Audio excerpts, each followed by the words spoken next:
Précieux téléspectateurs, bienvenue à notre émission Lampe Plus.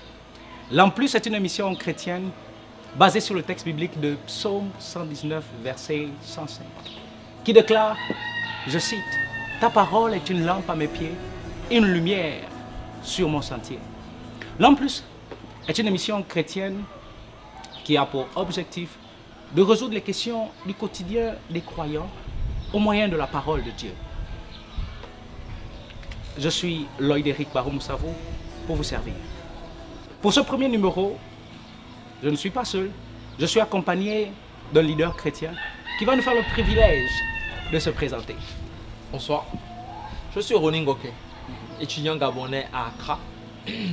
J'étudie dans l'université de la place qu'on appelle Wisconsin University. Wow. Je fais ressources humaines. J'ai rencontré Dieu en 2004 et comme tout bon chrétien... Ah, ça fait donc 10 ans. Oui, un peu plus que cela. Nous avons de l'expérience dans le plateau. Et comme tout bon chrétien, j'apprends à le connaître au travers de la parole de Dieu.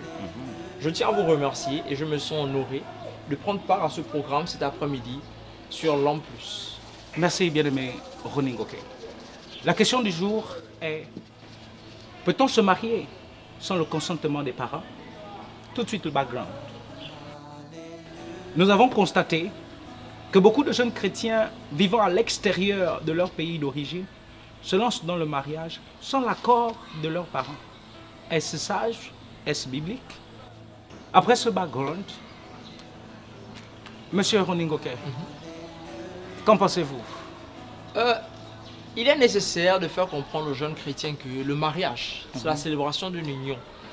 La célébration publique d'une union libre et volontaire entre un homme et une femme qui s'aiment.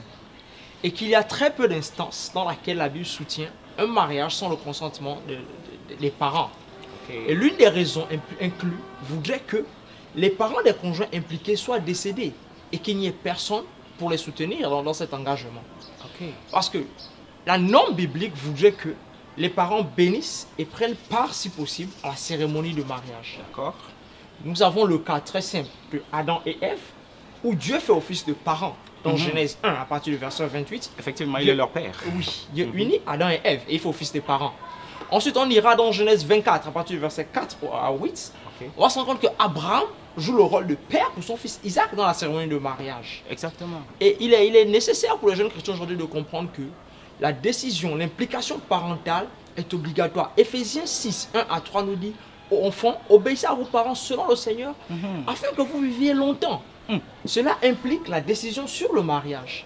Okay. Et quelles en sont les conséquences? Je veux le dire, les répercussions sont grandes et à long terme. Genèse 1, 28, Dieu bénit le mariage d'Adam et Ève en disant, soyez féconds, multipliez-vous, remplissez la terre et soumettez-la. Quel serait l'inverse si ce n'est une malédiction? Par exemple, des problèmes liés à la solitude, des conflits dont on ne trouvera pas la résolution, des manques d'orientation dans la vie. Parce que lorsqu'il y aura des problèmes concernant le mariage, l'on ne saura plus vers qui se tourner parce qu'on a frustré la relation avec nos parents. Ok. Monsieur, frère bien-aimé Ronin Goke, oui.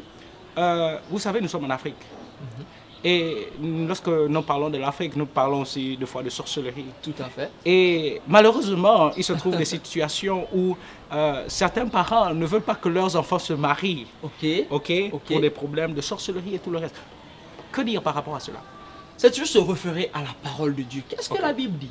Genèse 24, à partir du verset 4 à 8, Abraham, en envoyant son serviteur chercher une femme pour son fils Isaac, il se confie en l'Éternel des armées. Il se confie au Dieu en qui il croit, en disant, le Dieu qui m'a fait sortir de la maison de mon père ira devant toi. C'est la même chose pour nous aujourd'hui. Et ce que j'ai envie de dire aux jeunes chrétiens, c'est de croire en Dieu. C'est d'être patient et de persévérer dans la prière. Parce que la Bible dit que le cœur des rois est entre les mains des deux dieux et il les incline. Donc le père de nos parents aussi sont entre oui, les mains de Dieu. Ce qui implique nos parents. Dieu contrôle nos parents. Okay. Et au temps de Dieu, il touchera le cœur de nos parents pour que ces derniers nous donnent leur bénédiction à cœur ouvert. Merci beaucoup, bien-aimé Ronin Goke. Vous avez suivi l'intervention du frère Ronin Goke. Alors, pour la question, peut-on se marier sans le consentement des parents? La réponse est non.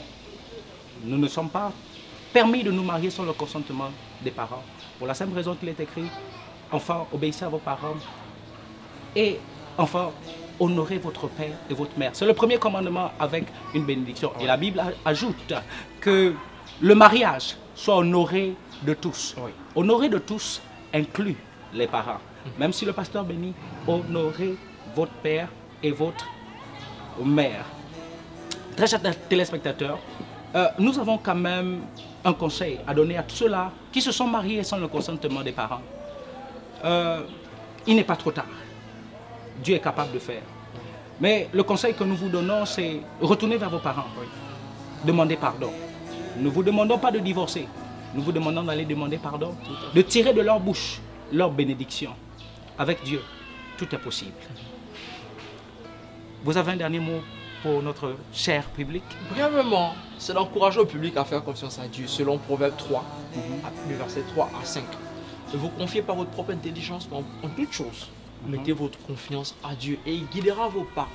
Même sur la décision du mariage, la réconciliation avec vos parents, l'accord parental, Dieu vous guidera si vous lui faites confiance.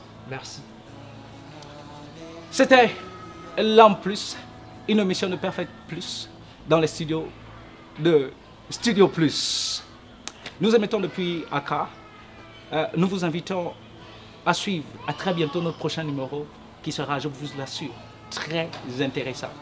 Nous vous remercions. Shalom à vous.